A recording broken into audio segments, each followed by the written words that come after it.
igisa ang bawang at sibuyas. Ang lulutuin po namin ngayon ay manok sa pickles. Ginisa na po niya ang bawang at sibuyas. Hindi po ako ngayon nagluluto. Specialty po ito ni Baby Han. At inilagay na rin ang tomato paste. Yan po ay magsisilbing pampakulay sa ating manok sa pickles. Kanya-kanya po kaming specialty sa pagluluto. Then, isunod na rin po natin ang ating manok. Ang nabili ko po ay puro hita. So, okay na rin po yan. Tapos, lalagyan po natin ng pampalasa, katulad ng patis. And then, ang ating ground black pepper.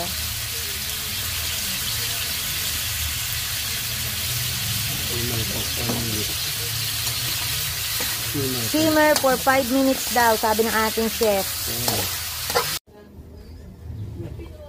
Ayan, nilagyan na po yan ng konting tubig at MSG, tapos isang chicken cubes para mas malasa. So, antayin ho natin maluto yung manok, tapos ilalagay na ho natin yung pickles. Ayan, lalagyan na rin po daw ng konting tomato sauce para mas maganda po yung kulay ng ating manok sa pickles. Yan, lalagyan din po ng konting asukal para po sa balanse ng lasa. Yan.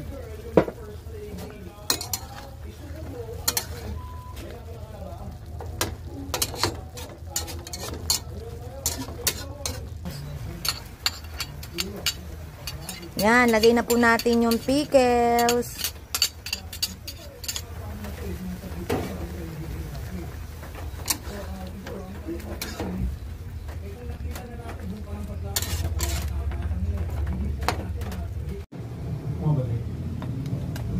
Ayan, luto na po ang ating manok sa pickles.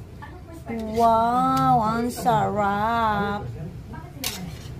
Yan po ang aming lunch for today. Wow. Ayan na nga, ang inaabangan natin pangpahog sa kanin. Patay na naman po tayo ang ating diet. Sira na naman. Thank you, Baby Han.